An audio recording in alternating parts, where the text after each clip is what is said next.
Good morning. Good morning.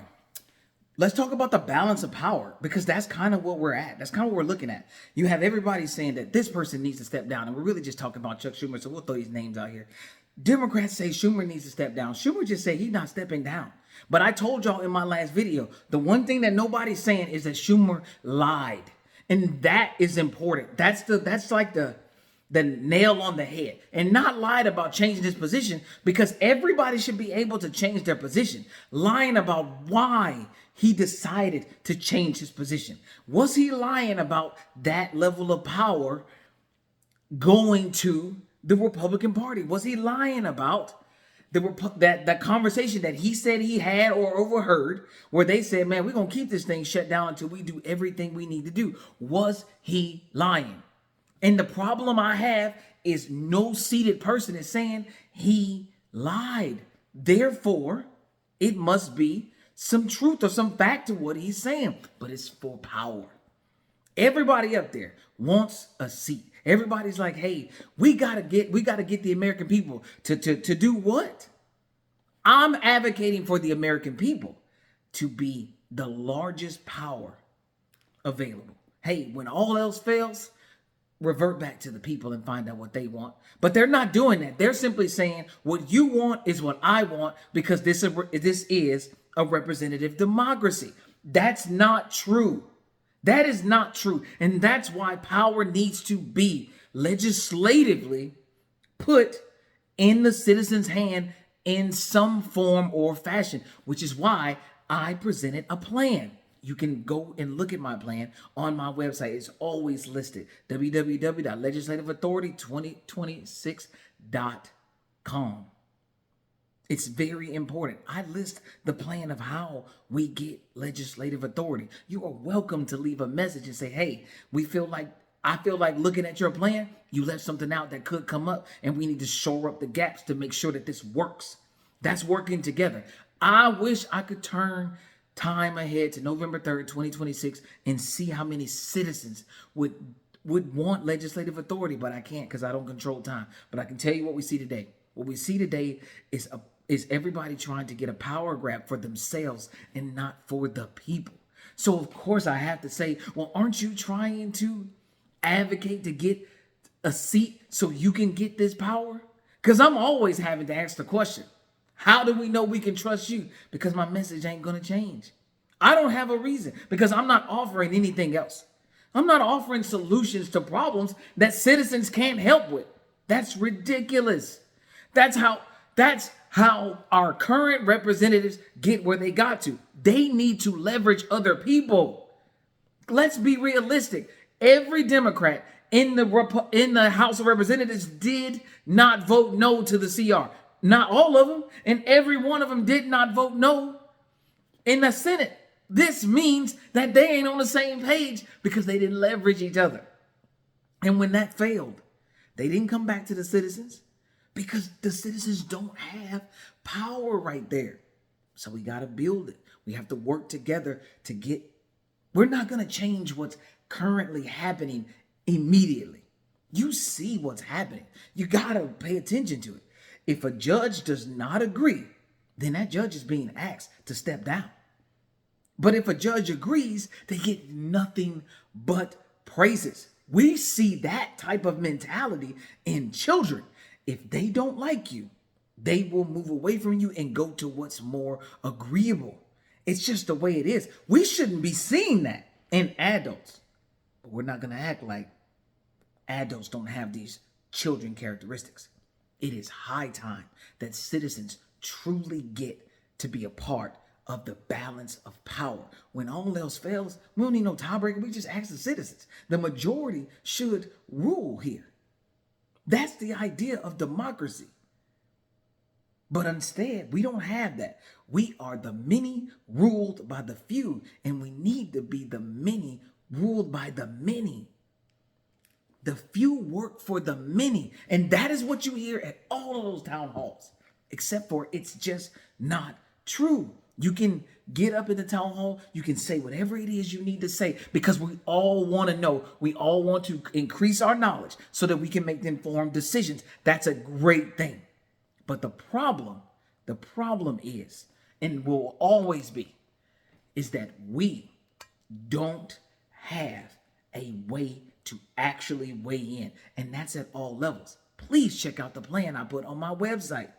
It explains how legislative authority will allow communities to weigh in at all levels. And I promise you, no one wants that. But it is very difficult to come out if you're in a representative seat and tell citizens, I don't want you to have power over me. They're not going to talk like that.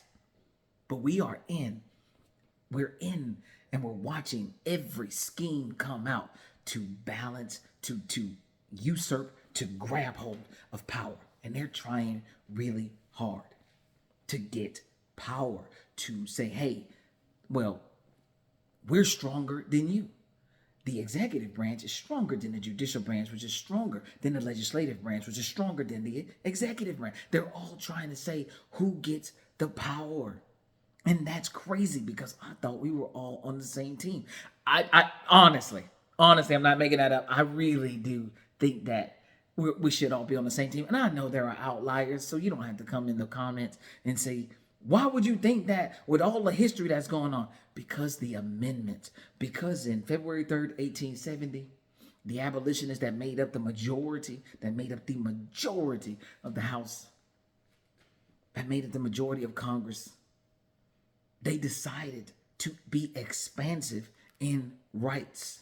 They decided to be expansive, even in 1870. Even though there were outliers who still didn't want it, there was a place to be expansive. You know what? I love to hit you with dates. In 1920, they decided to be expansive and give women the right to vote. Even though there were outliers, they still decided. A group of majority men decided that, hey, we need to be more equal. That's how come I know.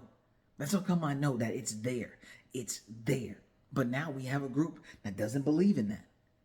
That's the new, that they just don't believe it. And it's been working itself up and working itself up and working itself up. And we're in this balance of power. But that's why I encourage you. Tell your friends, tell your friends that are 18 and up who are registered voters. First off, go and re-register non-party affiliated. We have got to get out of the targeted realm of being targeted by this Democrat and Republican nonsense. Just go non-party affiliated and let them keep that. Just, you know what, if you just want to be talked to as a citizen, look what they're doing at these, hey, let's see how you voted and see if we're going to let you in. Wait a minute. That's because we're targeted. We're just watching it play out. Even though people are coming and saying, hey, this is how this is going to be used. This is how this is going to be used. Because I did 22 years in the military. And I understand the target package. And I understand the data that goes into building a target package. And it's interesting to watch political target packages. How do you build this out? It's all a power grab. I want the power for the people. That's why I want you to go on my website, download the petition, put your name on it, take it to your supervisor of elections office. If you got that far in the video, please do so. I'm going to start saying that at the beginning of my videos. Go to my website, download the petition, take it to your supervisor of elections office. Even if I don't get put on that ballot because I'm a write-in candidate, because not enough citizens would do that, I'm okay with that.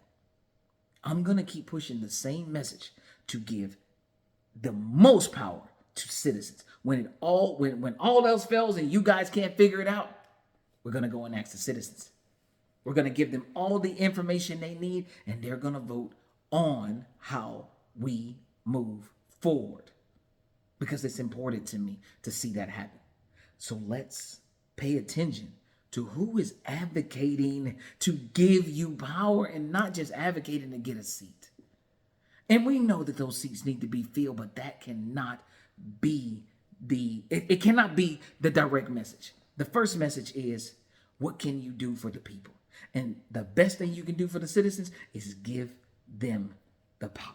That's the best thing you can do. You cannot stand in front of citizens and say, the only way that you can even speak is through me. Absolutely not. Oh, Jesus already died for my sins. So we're not even going to go that route. We're not going to do that. I want citizens to speak for themselves. When all else fails, when we cannot figure it out, when we don't think that it's working in our communities need to be able to vote, and that vote be the vote. Communities need to be able to say, hey, we brought this in. We're noticing that it's not working. It's time to bring it back up legislatively. We found some pieces that didn't work, and it's time to reform what we did so that we can make it work for the better. Because now we did the trial and error, and we see what happened. It takes time. It will take time. And it will take time. But you know what? I want to see it in my lifetime.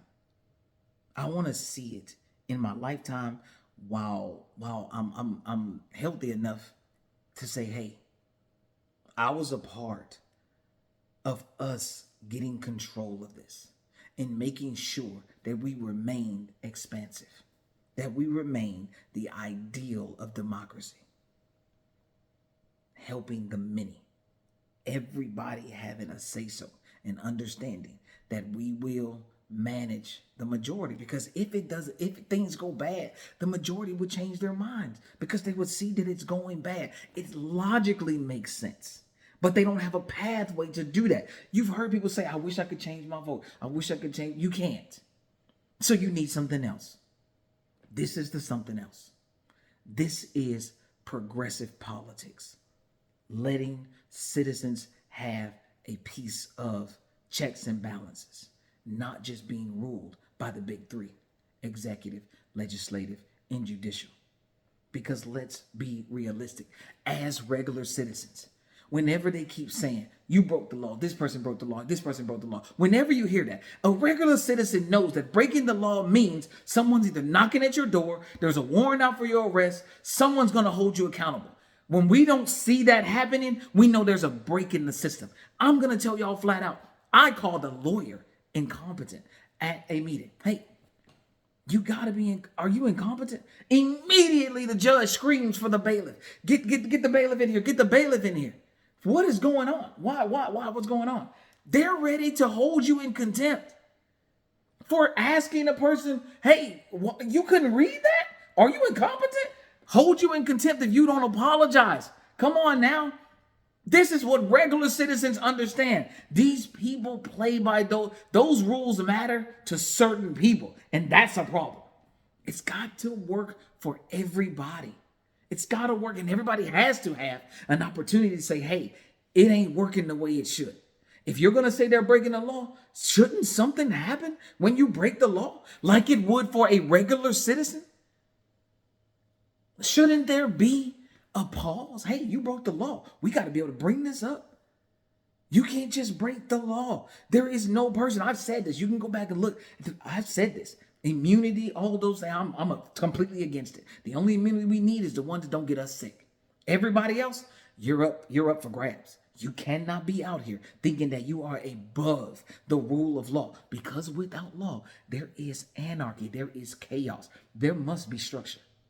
There must be structure. And you can have structure that everybody doesn't agree with. And we can do our best given the opportunity to come on the same page and have an avenue for that to happen.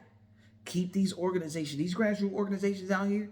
If House Bill 1205 passes, they're going to have a hard time bringing up issues because we got to pay to bring up an issue. Come on, that is an issue in itself. That we have to pay to bring up an issue, but somebody thought it was a really good idea. Some sick person thought it was a really good idea, because I'm not going to give people credit for this. I don't think you're a good person if you're trying to put a dollar figure on individuals bringing up issues that affect a lot of individuals. So help me make a change. Go to that website, download that petition, put your name on it, take it to your supervisor of elections office, and just turn it in and say, hey, this is for the candidate that's for the people. This is for the candidate that wants to give the people authority over our representatives. You guys have a great day.